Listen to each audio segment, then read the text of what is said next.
Տիրոջ, որ Աստված մինչև այս ժամը մեզ պահեց ու մենք հնարավորություն ունենք Տիրոջ առաջ ներելու, խոսքը լսելու Տիրոջ, համար իր անվանը փառքի խաղի, որովհետև մենք մի ժամանակ ենք ապրում, որ ամեն օր, երբ որ առավոտյան արթնանում ենք, ասում ենք Տեր շնորհակալ եմ, որ դու պահեցիր այսօր, ինչ պիտի լինի, ես չգիտեմ, բայց քո ձեռքերին եմ հանձնում, դու պահեցիր, դու առաջնորդիր։ Այո, մենք ապահով ձեռքերի մեջ ենք, Հիսուս Քրիստոսի ձեռքերում ենք ապրում, շնորհակալ ենք Տիրոջից։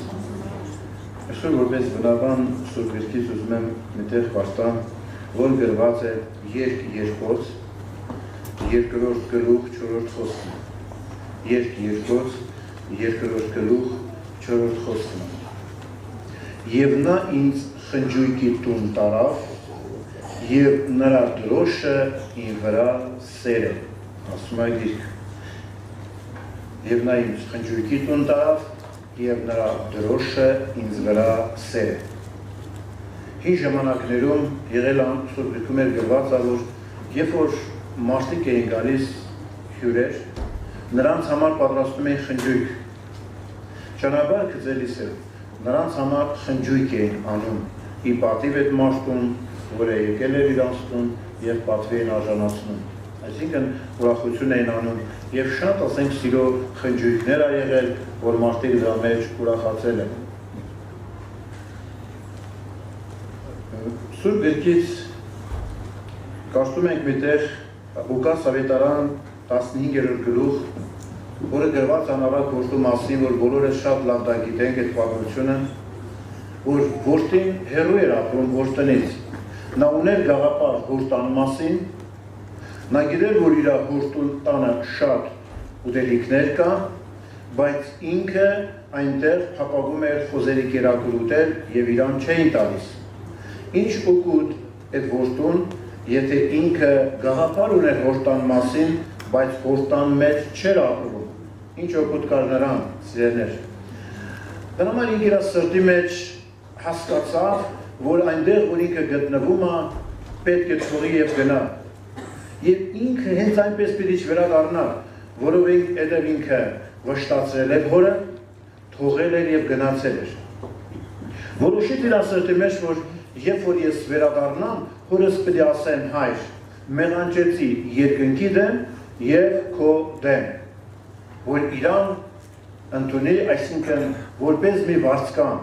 որոշել իր սրտի մեջ, որ որդի է արժանի չգտավ իրան, որ ինքը որդի լիներ։ Այդ խորը զղջումն եկել էր անառակ որդու մեջ։ Բայց ուշադրություն դարձնենք, երբ որ ինքը վերադարձավ որդուն, դեռ հեռվում էր, իրան տեսավ իր հայրը, բայց այն ավակ եղբայրը նրան չտեսավ։ Ինչի, որովհետև հոր աչքն էր ճամփին, հայրն էր սպասում որդուն, և հայրը վազեց, որդու վզով ընկավ, դեռ որդին չէր հասցրել, այն խոսքերը ասել զղջման, հայրը դրան չնայեց, տեսավ, որ միայն վերադառնում է որդին։ Դա էր բավական, որ ինքը վազեց և որդու վզով ընկավ։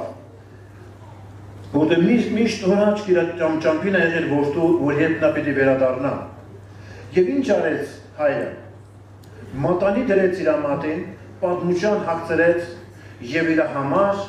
մեծ խնջույք կազմակերպեց, մեծ ուրախություն, որդին վերադարձավ, հայրը նրան ճանապարհին հանդիպեց, տարավ տուն և իր համար խնջույք արեց և ուրախանում են բոլորի հետ, որովհետև որդին կորած էր և գտնվեցավ։ Եվ այդ ընթացքում է Տիրոջ ուրախությունը, Տիրոջ սերը որդու վրա էր, սիրելիներ։ Շատ մարդիկ այսօր թողել են Տիրոջ տունը, հեռացել են, մտածում են, որ մենք կարող ենք ապրենք առանց Տիրոջ տան, մենք հասկանում ենք Տիրոջ խոսքը, գիտություն ունենք Աստծո խոսքի համար, բավականին ճշմարիտություն հասկանում ենք, գիտելիքներ ունենք, բայց այնքան էլ կարևորություն չեն տալիս Աստծո տան մեջ ապրելու։ Բայց Սուրբ Գիրքը մեզ այդպես չի ասում, նրանք ովքեր կվերադառնան Աստծո տուն, Աստված նրանց համար խնջույք պիտի անի։ Տիրոջ տուն եթե մեկը չվերադառնա, Աստծո տան մեջ ապրի, նրա համար ինչ խնջույք պետք է լինի, մարդը թափառական կյանք պիտի վարի։ Դա համար Աստված օգնի մեզ զորացնի, եւ մենք շնորհակալ ենք Տիրոջից, որ այսքան ժողովուրդ այսօր Տիրոջ տան մեջ ենք։ Եկել ենք Տիրոջ տուն եւ Աստված բոլորիս համար խնջույք է պատրաստել ուրախություն եւ մեր վրա Տիրոջ սերն է դրոշ, որ Հիսուս Քրիստոսն է եւ մենք ուրախանում ենք իրանով, որտեղ գրված էր, երբ որ տարավ խնջույքի տուն եւ Տիրոջ դրոշը ին վրա սեր էր, այսինքն Քրիստոսն է այդ սերը։ Պատերազմների ժամանակ գնալուց ամենաառաջից տարել են դրոշը եւ բոլորը այդ դրոշակ ունեցել իրան ձեռքին։ Եթե հանկարծ դրոշակիրը ընկներ, անպայման պետք է մեկը դրոշը վերցնել։ Դրոշը գետին ընկած պետք է երբեք չլիներ, այդ դրոշակը պետք է տանեին առաջից։ Եվ դա հաղթության նշան էր, որ նրանք հույս ունեին իրանց հաղթության վրա։ Մենք տեսել ենք քաղաքներում դրոշակները որտեղ են դնում, բարձր տեղերում են դնում այդ դրոշակները եւ ծածանվում են մարդկանց գլխավերևում։ Սիրելիներ, մենք Աստծո ժողովուրդ լինելով, Աստծո ներկայության մեջ լինելով, ունենք այդ դրոշը այսօր մեր կյանքի մեջ։ Թվոցի գրքում 2-րդ գլուխ առաջի 2-րդ խոսքերի մեջ կարդում ենք. Երբ որ Իսրայել ժողովուրդը գնում էին եւ որևէ տեղ իջևան պետք է անեին, Աստված խոսում է նրանց հետ եւ նրանք իջևան անելու ժամանակ ամեն գունդը, ամեն զորագունդը իրանց գլխավերևում իրանց դրոշակն էին կանգնեցնում եւ այդ դրոշակի վրա նշան կա։ Օրինակ, Հուդայի դրոշի վրա նկարած էր առյուծ։ Իսաքարի դրոշակի վրա նկարած էր ցուլ։ Դանի ժողովուրդը որ գնում էին, նրանց զորագունդը որ գնում էին, նրանց դրոշակի վրա նկարած էր արծիվ։ Եվ բոլոր այդ նշանները ունեին եւ դա խորապատկերում է։ Նայում են այդ նշանին դրոշակի վրա եւ ասում էին, որ երբ որ առյուծ էին տեսնում, ասում են Հուդայանք են, երբ որ տեսնում են ցուլ, ասում են սա Իսաքարի ժողովուրդն է, երբ որ տեսնում են արծիվ, Դանի ժողովուրդն է եւ այլն։ Այսինքն ցեղերին տարբերում են իրենց դրոշակներով։ Այսօր քրիստոնյա ժողովուրդը նշանը որ ունեն, չունել է դրոշակներ, որ տարբեր նշաններ լինեն, որ մարդկան դրոշակ այսօր Քրիստոսն է եւ նշան բոլորին, որի վրա գրված է սեր։ Եվ այսօր մենք այդ դրոշ ունենք, որ Հիսուս Քրիստոսը սերն է, որովհետեւ ինքը մեզ բերել է Աստծո տուն եւ խնջույք արել մեր համար եւ այդ սիրո մեջ մենք ապրում ենք եղբայրներ, քույրեր։ Եղբայրները դուք եք տեսած կլինեք, սպորտսմենը երբ որ հաղթում է, անպայման այդ պետության դրոշը պետք է բարձրանար։ Բարձրացում են այդ պետության դրոշը, նայում են դրոշին եւ ասում են, այս պետության ներկայացուցիչը ունի հաղթություն։ Սերներ, եւ բոլորին հայացքը այդ դրոշակին պետք է լինի։ Այսօր քրիստոնյայի հայացքը որտեղ պետք է լինի։ Մենք այսօր մեր հայացքը դասում ենք դեպի Գողգոթա։ Հիսուս Քրիստոսին խաչը բարձրացրեցին, բայց ինքը խաչի վրա դրոշակը ձեռին հաղթություն ունենալ, մեղքին ու մահին, այդ հաղթությունը տվեց մեզ բոլորիս եւ մեր մեղքերը թողելով խաչի վրա իջան խաչից եւ այդ հաղթություն ունենք եւ այդ դրոշը այսօր մենք ենք սինել Հիսուս Քրիստոսով, որ այդ դրոշակը մենք բարձրացնում ենք որպես հաղթության նշան, որպես սիրո նշան, որ մենք հաղթություն ունենք մեղքին ու մահին եւ բոլորս Աստծո ներկայության մեջ ապրում ենք Հիսուս Քրիստոսով։ Ուզում եմ Սուրբ Գրքից մի համար ընթերցեմ, որը գրված է Սաղմոս 2-ում, գրված է 20-րդ Սաղմոս 5-րդ խոսքն եմ ուզում կարդամ։ 20-րդ Սաղմոս 5-րդ խոսքը։ Թող ցնցան քո փրկությունով եւ դրոշակ բարձրացնենք մեր Աստծո անունով, Տերը կատարե ամեն խնդրվածները։ Գրված է թող ցնցան քո փրկությունով եւ դրոշակ բարձրացնենք մեր Աստծո անունով, Տերը կատարե քո ամեն խնդրվածները։ Երբ Աստծո մարդը ցնցում եւ ուրախանում։ Անարակ որդու մեջ ցնցում եւ ուրախություն չկար, երբ որ ինքը հոստանից հեռու էր։ Նա ցնցած եւ ուրախացավ, երբ որ իր հոստան մեջ էր։ Եղբայրներ, քույրեր, բոլորս ունենք դժվարություն։ Այսօր խնդիրները ծանրացել են հոգեվոր ժողովրդի վրա։ Ճնշում այսօր ծանրացել է շատ մարդկանց վրա։ Ընտանեկան խնդիրները, նյութական խնդիրները, առողջական, իբրից հալածանքները, շատ խնդիրներ կան, ճնշումներ, դժվարություն ունի Աստծո ժողովուրդը, որոնց տակ իրանք ասենք այդ ճշմարտ տակ իրանք տնքում են։ եւ տկարությունների, դժվարությունների մեջ են ընկած եւ որովհետեւ չունեն այդ ուրախությունը, այդ ցնծությունը, չեն դառնում Տիրոջը, չեն կանչում Տիրոջ անունը, որպեսզի Աստված իր այդ մեծ ողորմությունը անի ժողովրդի կյանքի մեջ։ Վերջերս մեկի հետ խոսում էի, ինքը մեծ ճնշումանտակ էր, այնպեսի ճնշումանտակ էր ընկած, որ ասում էր ես պետք է գնամ բժշկի, ես սրտի խնդրեմ ունեմ, իմ սիրտը ցավում է։ Գնացել էր եւ ոչ մի խնդրեմ իրան չեն գտել։ Իրան ասել են դու սրտի խնդրեմ չունես, բայց ինքը համոզված չէր, ինքը համոզված չէր բժիշկների հետ, ինքը համոզված էր, որ ինքը ունի սրտի խնդրեմ, այն էր սուր ցավերով։ Իր հետ որ խոսում էինք զրույցի ժամանակ եւ իրան որ հարց տվեցինք, որ էլի ոնց է զգում քեզ, երբ որ ինքը խոսում էր խոսքի ժամանակ, զգացինք, որ այնքան էլ ինքը ցավերին ուշադրություն չի դարձնում, ինչպես սկզբից էր, եւ ինքը այս խոսքերն ասեց, ասավ թեթև եմ զգում, ու մենք հասկացանք, որ դա ոչ թե սրտի խնդրեմն է, հապա դա թշնամու բերած բոլոր մտքերն է, նա բոլոր ճնշվածությունները, ամեն ինչ որ կա, ընտանիքի մեջ խնդրեմ, դժվարություններ, երեխայի խնդրեմն է, նայում է շուրջը ոչ մի ուրախություն չի կարողանում գտնի եւ այդ ճնշվածության տակ իր սիրտը կարծես ցավում էր։ Խոսեցինք իր հետ, երբ որ աղոթքել արեցինք, ինքը հասկացավ, որ ինքը սրտի խնդրեմ չունի, ինքը հոգևոր կյանքի խնդրեմ ունի, որ դժվարությունները, նեղությունները իրան ճնշել են եւ ինքը ընկել է այդ վիճակի մեջ։ Այո, սիրելիներ, շատ նեղ ժամանակներ ենք ապրում։ Հեշտ չի, եթե մեկը նայի նեղությանը, դժվարություն ընտանիքի մեջ, երեխայի խնդրեմը, որ ուզում է երեխայի կարիքները հոգա եւ հնարավորություն չունի, հիվանդություններ կան, որ այդ հիվանդությունների մեջ տառապում են, ուզում են այդ հիվանդությունից ազատագրվեն ու հնարավորություն չունեն, աղոթք են անում Աստծուն, շատ ժամանակ խնդրում են, կարծես պատասխանը չկա ու դրա համար մարդիկ ավելի ոչ թե Տիրոջն են գնում, ավելի շատ հիասթափվում են եւ տգարանում են եւ որոշում են, որ իրանք մեծ խնդրեմի մեջ են, իրանք հոգնել են ամեն բանից։ Մարգարեության մեջ գրված է, Աստված ժողովրդին ասում է, ինչով եմ ձեզ հոգնեցնել։ Երբ որ մեկի հետ խոսում ենք, ասավ, ես ամեն բանից հոգնել եմ։ Ինչից էր դու հոգնել։ Հոգնել եմ այս կյանքից, ամեն ինչից, բայց ինքը այդ կյանքից չէր հոգնել, կյանքից էլ լավ էր ինքը օգտվում էր, հագու կապը, ամեն ինչը, ապրում էր ինչպես որ պետք էր, բայց ինքը հոգնել էր Աստծո խոսքից։ Ինքը դժվարացել էր, չէր կարողանում Տիրոջ հետևից գնա, որովհետև ինքը ընկել էր այդ վիճակների մեջ, աշխարհասիրության մեջ, այդ կյանքի մեջ եւ այդ հոգսերը եկել են, խնդիրներ իրան ճնշել էին։ Երբ որ մարդը դառնա Քրիստոսին, Աստծո սուրբեր, միայն Տիրոջ երբ որ նայեն, Աստված մինչև մարդուն չտանի խնջույքի տուն, նրա մեջ ուրախությունը չի գա երբեք։ Մենք դա պետք է մտածենք եւ շատ-շատերս զգանք, եթե մենք ունենք դժվարություն, ճնշվածություն, հոգեոր կյանքի նեղվածություն, որտեղ Սուրբ Գիրքը մեզ ասում է, դու ոչ մի բանի կարիք պետք է չունենաս, միայն դու իմ կարիք ունեցի, ես եմ քո Տերը, ես եմ քո Փրկիչը։ Աստված այսում է, այդ գիտելիքը մենք բոլորս ունենք եւ հասկանում ենք շատ-շատերս, որ ամեն բան Քրիստոսով է, Տիրոջով է, գիտենք, բայց ամեն խոսքերը կյանք չի դարել որևէ մեկիս համար։ Դրա համար մենք ունում ենք այդ դժվարությունների մեջ, այդ տկարությունների մեջ, էլ որ ոնց մարդը կարողանա ցնծա,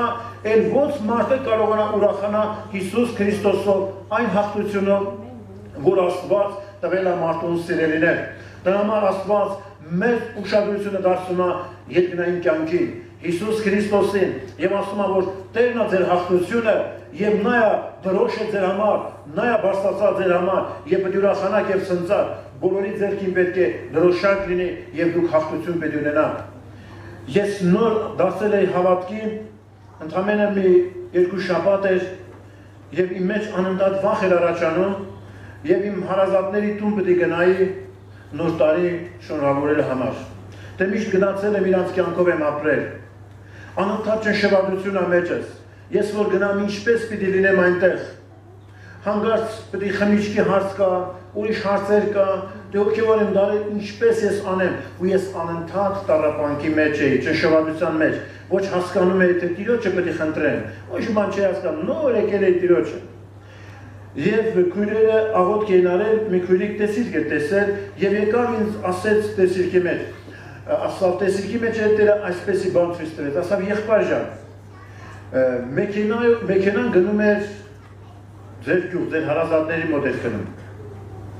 ասում դու մեքենայի վրա էր կանգնած, ասում դժվարության, նեղության մեջ գնում էր, տագնապի մեջ էր,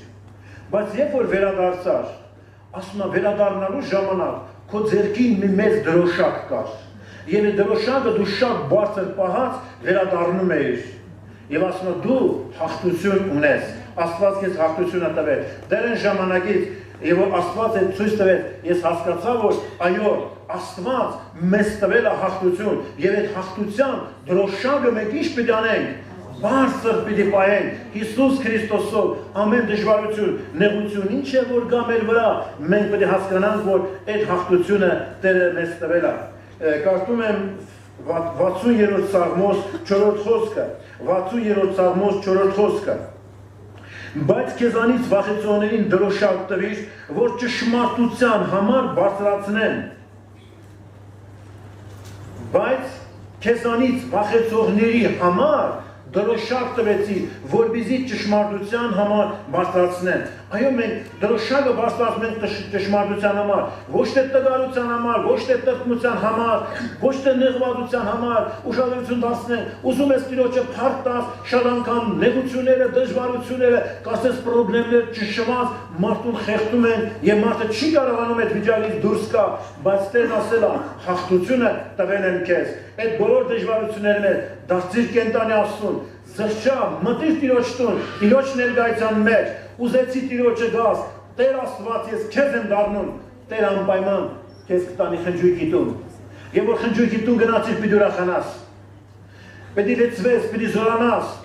երկրավոր խնջույքներ որ կան, երկրավոր խնջույքների մեջ մարդիկ ուրախանում են։ Ինչքան դեպքեր է եղել, եւ որ մարդ ունի մեծ դժվարություն, պրոբլեմներ, տան մեջ շատ մեծ պրոբլեմներ են, գնում է հարստանիք, այդ իր աշխատությունը, այդ միջավայրը տեսնելով, իր սիրտը կարծես փոխվում է, մարմնավոր ուրախությունը գալիս իր վրա, ինքը արդեն մոռանում է, որ ինքը դժվարություն ունի, կարծես ուրախություն կա, մարմնավոր, ժամանակավոր։ Այդ հարստանիքը վերջանում է, վերադառնում է մարդը տուն, նորից ընտանեկան պրոբլեմը, դժվարությունը, երեխայի հարցը, այդ բոլորը գալիս են, մարդուն պատում են եւ մարդ այլևս դուրս չի գա։ Բայց Հիսուս մեզ տանում է խնջույքի տուն, ոչ թե որտեղ մարմնավոր ուրախությունը, Տերը մեզ տանում է այն տուն, որտեղ հոգու ուրախություն եւ ցնծությունը եւ Հիսուս Քրիստոսով եւ մենք պետք է դառնանք կենտանացուն եւ Աստված իր ողորմությունը, իր զորությունը, իր օրհնությունը անում է մեր համար։ Եվ ամեն ժամանակ մենք պետք է կարողանանք քայլել Հիսուս Քրիստոսի հետևից։ Ելից գրքի 17-րդ գլխի մեջ գրված է Մովսեսը, երբ որ պատերազմում էր ամալեկացիների դեմ, այնտեղ պատերազմողը Հեսուն էր, բայց Մովսեսը բլրի վրա էր նստած։ Ովն ու Ահարոն էր իր ձեռքերն էին բարձրացնում։ Պատերազմողը Մովսեսը չէ, հետաքրքիր է ինչու Մովսեսը պետք է բլրի վրա լիներ, որ Հեսուն կարողանար հաղթել, որտեղ Մովսեսի կախվածությունը Աստծուց էր, երկնքից էր, եւ այդ հաղթությունը տվող Աստվածն էր, ինքը հասկացել էր, եթե մարդը ունի կախվածություն Տիրոջից, Աստծուց է խնդրում ամեն բան, հաղթություն պետք է ունենա։ Եթե մարդը Աստծուց կախվածություն չունեցավ, Աստծու հետ մեկացած չեղավ, նա անդադար պիտի պարտություններ կրի։ Մովսեսի ձեռքերը վերև էր բարձրացած, եւ ինքը կախվածությունն էր Աստծուց, իսրայելացիները հաղթում էին։ Եվ երբ որ այդ հաղթությունը եղավ ամալեկացիների դեմ, ինչ արեց Մովսեսը։ Մովսեսը մի սեղան շինեց, սեղանի վրա գրեց Եհովա Նիսի, որը նշանակում է Աստված մեր դրոշակն է հաղթության, այսինքն այդ սեղանի վրա գրեց Աստված մեր դրոշակն է, Աստված մեր հաղթությունն է, այո ամեն բան մենք կարող ենք մեզ զորացնող Հիսուս Քրիստոսով սիրելիներ, այդ բոլոր վիճակի մեջ ուզում ենք տրտմենք, ուզում ենք մտածիր, ինչ ուզում ես արա, ուզում ես մարդիկ գտի, որ իր հետ կիսվես, գնաս սիրտդ բացես, բայց ուրախություն չի լինի երբեք, միայն պետք է դառնանք Քրիստոսին, Հիսուս Քրիստոսին, որովհետև ինքն է դրոշ այսօր, ինքն է հաղթությունը, ինքն է այսօր բարձրացած մեր կյանքի մեջ, ճշմարտությունը իրանով պիտի լինի։ Սա ինչ որ ես ասում եմ, նոր բան չեմ ասում բոլորիս համար, սա բոլորս էլ գիտենք, բոլորս էլ հասկանում ենք, ինչ որ ասում եմ դու ամեն բան գիտեք սիրելիներ, բայց նայեք մեր վիճակին, չկա այդ կյանքը, որ պիտի ուրախանան, շատ շատերիս համար հոգևոր ուրախությունը դարձել է հանելուկ հոգևորների համար։ Ասես ոնց է այդ ուրախությունը, Տեր Աստված, երբ պիտի ուրախանան քեզանով, փնտրում են, կարծես չկա։ Աստված այդ ճանապարհը մեզ ցույց է տվել սիրելիներ, որ մենք պետք է դառնանք Հիսուս Քրիստոսին եւ այդ ուրախության մեջ լինենք Աստվածային սիրով, Տիրոջ զորությամբ եւ Տիրոջ ուրախությամբ, որ մենք կարողանանք Հիսուսի ճամփաներով քայլենք, Տիրոջ ճանապարհների մեջ լինելով։ Եսայի մարգարեության 11-րդ գլխի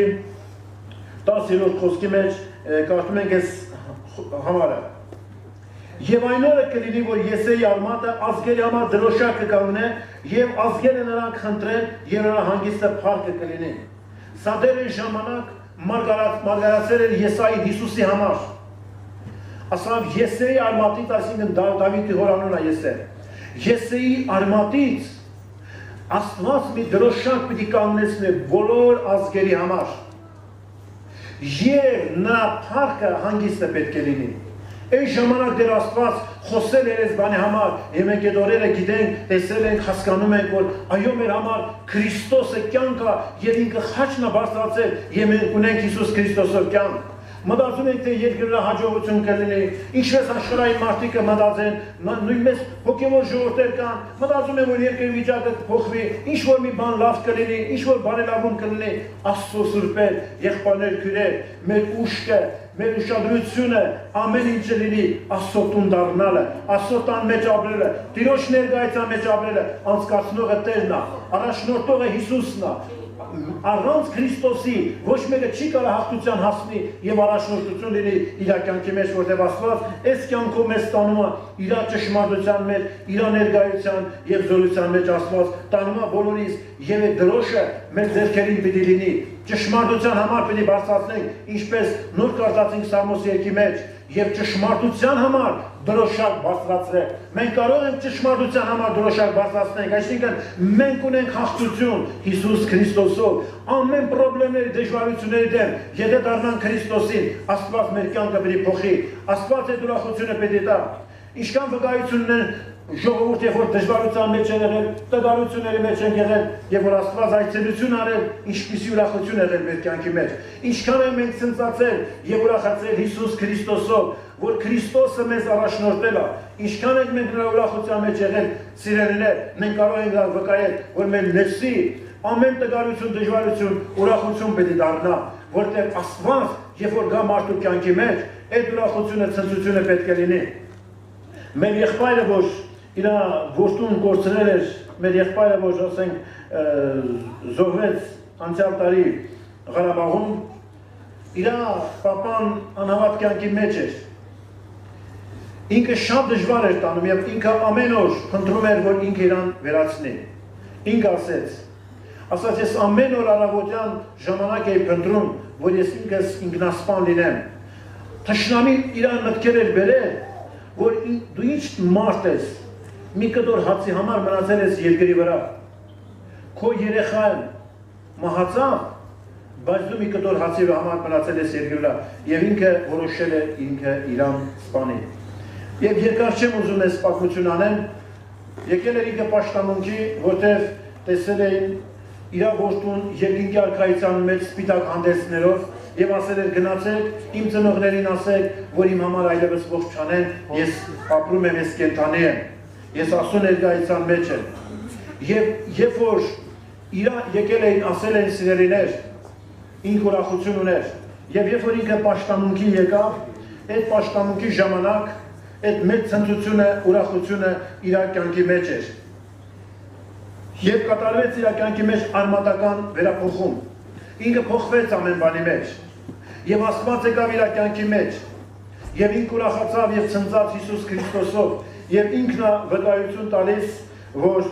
երբ որ իմ սրտից մեջ եկավ այդ ուրախությունը, ես հասկացա, որ ամեն ինչ փոխվեց։ Այն ուրախությունը, ցնծությունը, որ ինքը չուներ, ինքը կորցրել էր, Աստված եկավ իր կյանքի մեջ եւ ամեն բան ասում է, եկավ իր տեղը եւ կանձեց։ Ինքը ասում է, ես այլևս չեմ կարող այն դժվարությունը, որ ունեի իմ սրտից մեջ, դա ես չունեմ, ես ուրախանում եմ Հիսուս Քրիստոսով։ Աստված իր կյանքի մեջ բերել ուրախություն։ Ողքի մարդիկ չեն կարող հասկանալ, մարմնավոր մարդիկ, անավարտ մարդիկ դա չեն կարող հասկանալ, որ ինքը ուրախանում է, ցնծում է, դա միայն կարող է հասկանալ ինքը եւ դու կարող եք հասկանալ։ Այո, որտեղ եկավ Քրիստոսը, այնտեղ ուրախություն եւ ցնծություն պիտի լինի, այնտեղ կյանքը պետք է լինի եւ մեծ ուրախություն պիտի լինի մարդու սրտի մեջ եւ ինքը այդ վկայությունները տվեց եւ ապրում էր այդ կյանքով։ Այսօր ասոր ժողովուրդը այս դժվարությունների, տկարությունների մեջ լինելով պետք է նայեն Գողգոթա, նայենք Հիսուս Քրիստոսին, որտեղից մեր ուրախությունը եւ մեր փրկությունը պիտի գա, որ Հիսուսը նրա անունը, որ նա կյանքը տվել ամեն մեկից եւ մենք պետք է կարողանանք քայլենք իր հետևից, կարողանանք իր ներկայության մեջ լինենք, իր ճշմարտության մեջ լինենք եւ Աստված այդ ողնությունը ամեն մեկից պետք է անի։ Ինչքան էլ լինի խնդրեմ, ինչքան էլ լինի դժվարություն, մեր հաղթությունը Հիսուս Քրիստոսով է։ Իրան ճշմարտության խոսքով է, իրան սիրո մեջ է սիրելիներ, ուրեմն մենք կորցրել ենք այն վիճակը, որ պիտի դառնանք Քրիստոսին։ Շատ հավատացյալներ այսօր դժվարության մեջ ընկնելով մտածում են իրանց գաղափարով, իրանց էությամբ ավելի տրտմության մեջ են ընկնում։ Դառնան Քրիստոսին, նա ամեն հարցերի լուծում պետք է տա։ Դրա համար ուղղակի պետք է խոնարհվել Տիրոջ առաջ։ Տեր, ես ուզում եմ ապրեմ այն կյանքը, որ դու ասել ես, ես ուզում եմ ապրել այն կյանքը, որի մասին գաղափար ունեմ, բայց ես ուզում եմ, որ սրտիս մեջ լինի այդ կյանքը, ես ուզում եմ այդ կյանքով ապրեմ, եւ Տերը մեզ պետք է առաջնորդի, որտեղ իր արյան մեջ զորություն կա, իր արյան մեջ կյանք կա եւ շատ հոգեվորն այսօր, շատ շատերի համար արժեքազրկվել է Քրիստոսի սուրբ արյունը, շատ հոգեվորներ տկարացած են, բայց չեն դառնում Հիսուս Քրիստոսին։ Այսինքն եկել է մեծ խնդրի մեջ եմ, այս վիճակից այլևս ես դուրս չեմ կարող գա։ Թշնամին ասում է դու այլևս դուրս չես գա այդ վիճակի մեջից, որտեղ քո նեղությունը, դժվարությունը, հոգսը շատ ահավոր է, այլ հույս չկա, որ նայես շրջապատիդ մեջ ոչ մի հույս չունես։ Այո, եթե մարդ այսօր հույս ունեցավ, նա այդ հույսին կբռնի, բայց մենք հույս չունենք երկյուրա, մեր հույսը Հիսուս Քրիստոսն է։ Սաղմոս 46-րդ խոսքի մեջ, 4-րդ խոսքի մեջ գրած է, Սաղմոս 44, որ իր հույսը Տերն է շինել եւ իր ապավինությունը Հիսուս Քրիստոսի վրա, այսինքն եթե մեկը հույսը Աստծո վրա է դրել, ասում է երանի այդ անձնավորությունը, երանի այդ մարդուն, որ իր հույսը Աստծո վրա է դրել, մեր հույսը Աստծո վրա դնենք սիրելիներ։ Այս վիճակների մեջ մենք չենք ուզում նորանոր բաներ ասեն, հապա այն, որ Աստված այսօր Սուրբ Հոգով ուզում է մեր մեջ ասի, մենք Տիրոջ առաջ գանք, անկեղծանանք, շատ շատեր ենք այսօր դժվարության մեջ, շատ շատերն են խնդիրների մեջ, շատ շատերն են մտքերը եկել ճնշել եւ սպանում են շատերին, մարդիկ ընկել են ահավոր դժվարությունների, ստրեսների մեջ, Հիսուսին դառնանք, Տեր Հիսուսը մեծ ողորմություն պիտանի, մեր միտքը լինի Հիսուս Քրիստոսի միտքը եւ իր առջեւ լինելով, հավատալով իր կենտանի խոսքին, հավատալով իր ճշմարտության խոսքին, Աստված մեզ ազատագրություն պիտի տա։ Մենք փառք Տիրոջը դրա համար, պիտի ուրախանանք Հիսուս Քրիստոսով, ճշմարտության մեջ լինելով, Աստծո ներկայության մեջ լինենք, Աստված այդ մեծ օրհնությունը պիտի անի։ Այս մի քանի օր ես Սուրբ Գիրքը էի կարդում եւ այդ համարները կարդացի Եվ որ գնացել է այցելության, մեկ ընկած էր վիճակի մեջ, նեղության մեջ էր և ինքը չէր կարողանում այդ նեղությունից դուրս գար և ասում էր ես այլևս այս վիճակի չեմ կարող դուրս գամ և որ Սուրբ Գիրքը կարդում էի, համարները բացում են թերթում էի Գիրքը և հանկարծ Աստծո խոսքից մի բան կպավ իմ սրտին և անպայման պետք է անձնավորությանը գնայի ասեի, որ այդ հաղթությունը պետք է ունենար։ Ինք ասեց այդ հաղթությունը ես այլևս չեմ կարող ունենամ։ Եվ ինչի համար որ ասավ իմ նեղությունը այնպիսի մեծ նեղություն է, որ ոչ մի տեղ չկա, ոչ մի հույս չկա։ Բայց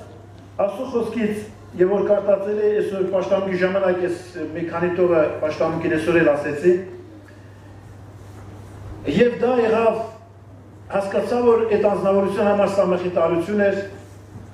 հրյա ազգի համար էր։ Սաղմոսի մեջ կարդացի մի համար 50-րդ Սաղմոսի 15 խոսքի մեջ այնտեղ գրված էր. նեղության ժամանակ կանչիր ինձ, ես քեզ պիտի ազատեմ ու դու ինչ պիտի անես ինձ, փառավոր ես։ Դենց ասում Սուրբ Գիրքը։ Սա կյանք է կյանք չի, սա կյանք է սիրելիներ։ Ու որից հետո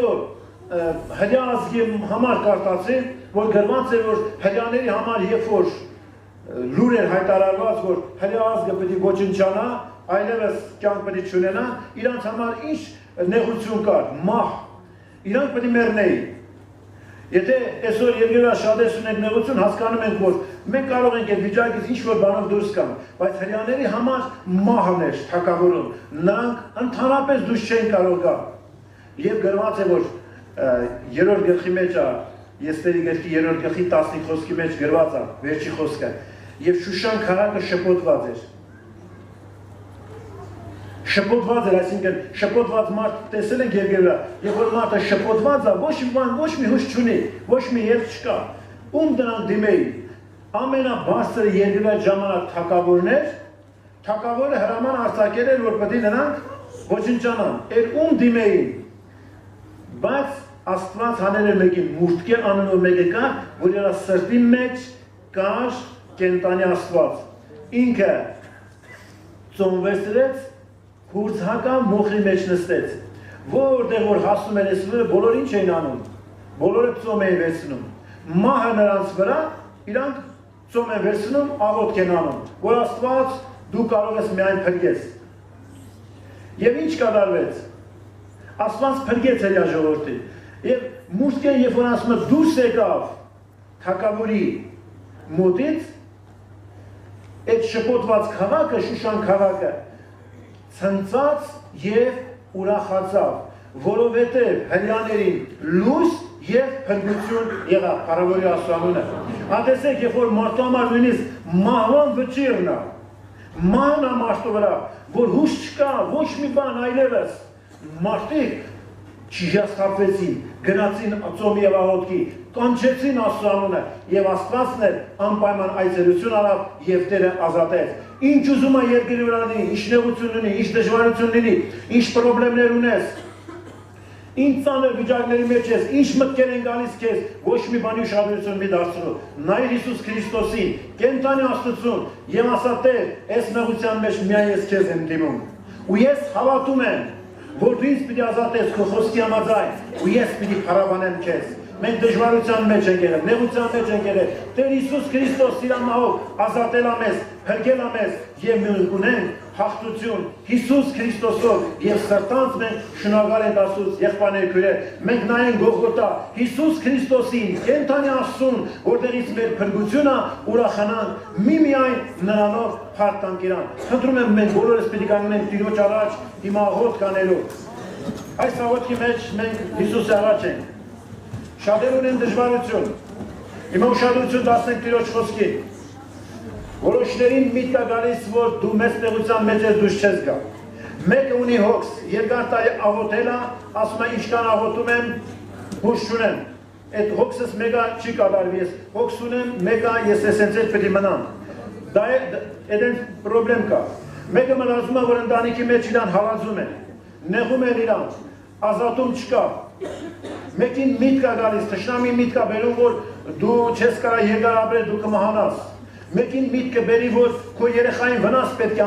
անպայման լինի։ Այսպեսի շատ դժվար մտքեր են գալիս բոլորին, ահա որ մտքեր են թափանցել մարդկանց կյանքի մեջ։ Բայց եղբայրներ քույրեր, նայենք Հիսուս Քրիստոսին, նա մեր հաղթությունն է, նա մեր ուրախությունն է, ոչ մի բան ուշադրություն մի դարձրեք, կենթանի Աստծուն աղոթք կանենք, Աստված այդ ողորմությունը, զորությունը բերել է այսօր, մեր հաղթությունը Հիսուս Քրիստոսն է, նայեք կյանք ամեն բան դրա մեջ է, թող քանդվեն Հիսուս Քրիստոսի անունով այդ բոլոր կապանքները, հեռանան ժողովրդից ամեն բան, Աստծո օրհնությունը թող կապանցի բոլորիս վրա եւ Տերը զորացնի, մենք գանք կենթանի Աստծո առջև, Տիրոջ ներկայության մեջ այս աղոթքը բարձրացնենք, թե ազատել ես քեզ պիտի փառավորեմ, այդ դժվարության մեջ կանոնը պիտի կանչեմ, դու ազատել ես քեզ պիտի փառավորեմ, փառավորում ենք անունը